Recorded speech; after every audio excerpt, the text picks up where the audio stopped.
不動産屋さんの怪談です。今回はまた解体業者さんからいただいた家に関するお話です。その方は長く建築業界に携わっている方で、仮に橋本さんとしておきます。橋本さんはもともと稀に心霊体験をするそうなのですが、特に霊障と呼べるようなことは今までなかったそうです。橋本さんが今から2、3年前、千葉県の某所にある一戸建ての解体を請け負ったそうです。早速その家の30代後半の女性で、現所有者の A さんと一緒に現地に調査に行き、解体費用を見積もりました。それは古民家で、元は亡くなった A さんの祖母の家でした。橋本さんはお庭の手入れもよく行き届いていて、中もきれいだったので、解体するのがもったいないなと思いました。まあそうは言っても依頼主の要望ですから、工事日程も決まり、解体に着手したそうです。まず建物の内装の解体から始めました。中のドア、ガラス窓、ビルトインの棚や家具など、順番に建材を解体していきました。そして休憩に入り、橋本さんは数人の作業員と縁側に腰掛けて雑談をしていたそうです。そんな最中、なぜか橋本さんは家の中から誰かに見られているような、そんな感覚に襲われました。それは橋本さんたちを見張っているような視線でした。でも解体現場ですから、外部の人が入ってくるわけもないので、まあ気のせいかと思い、また作業に戻ったそうです。すると作業中、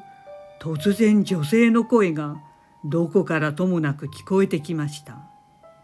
それは何かを話しかけている感じでしたが、橋本さんには聞き取れませんでした。そしてその声は作業中何度か聞こえてきたそうです。解体業者の橋本さんはこういった不思議なことには慣れていましたが、この家に何かがいるのかな、作業中に事故とか不吉なことが起こらなければいいんだが、と少し不安だったそうです。結局その日は何事もなく解体の工程をこなし、全員帰ったということです。さてその日の夜のことでした。橋本さんは奇妙な夢を見ました。それは夢の中に初と名乗る老婆が出てきたのです。そしてその老婆は涙を流しながら、あの家を壊さないでください。おじいさんと建てた思い出の家なんです。と訴えてきたそうです。橋本さんははっとして目が覚めてしまったそうで、時間は深夜の3時でした。そして今の夢は何だったんだろうと思いました。昼間の視線や女性の声のこともあり、気になってその後は寝られなくなり、そのまま朝を迎え仕事に行きました。さて会社で2人の作業員と合流したのですが、その2人とも顔色が悪いのです。そこで移動中の車中で何があったのか聞いてみたところ、その2人とも橋本さんが見た夢と全く同じ夢を見ていたのでした。初と名乗るおばあさんが解体をやめてほしいと涙で訴えてきたというのです。橋本さんはこれはただごとではないと思い、直ちにその場で所有者の A さんに連絡を取ったそうです。電話口で、初さんというおばあさんご存知ですかと率直に聞くと、A さんは少し驚いた感じで、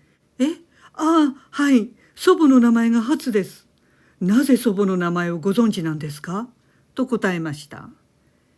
橋本さんはさすがに A さんの祖母が初さんだと知り、驚いたそうです。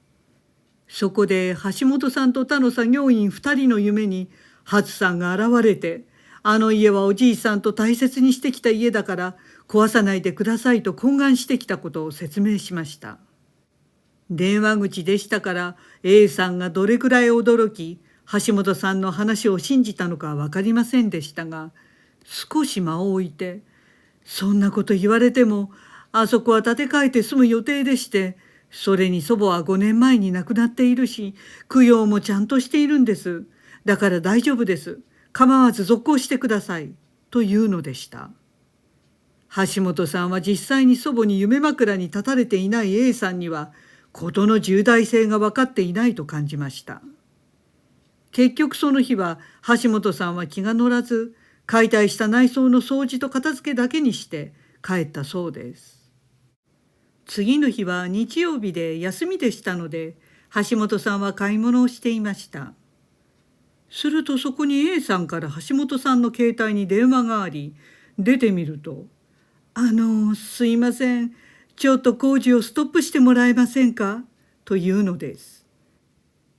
橋本さんは、やっぱりと心の中で思いながら、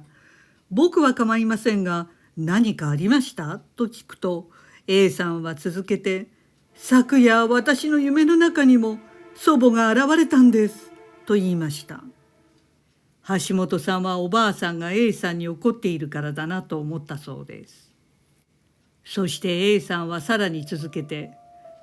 祖母は私と私の家族を許さないとだけ言って夢の中で消えていきました。すると突然電話が鳴り、眠い目をこすりながら対応すると、夜勤の夫が事故に遭い病院に運ばれたという連絡でした。命に関わる怪我ではなかったのですが、このタイミングでしたから信じがたいことですが、一度お寺に相談に行きますということでした。その後 A さん家族は再度橋本さんの会社と相談の上、その家の解体は中止となりました。そして結局外観はそのままで、中の内装だけリフォームをして住むことになったそうです。その後のことは橋本さんも詳しくは分からなかったそうですが、どうやら初さんの希望通りになったようでした。あのまま無視して解体していたら、どうなったか想像するだけでゾッとすると橋本さんは最後に言っていました。ご視聴ありがとうございます。よろしければチャンネル登録といいねボタンをお願いします。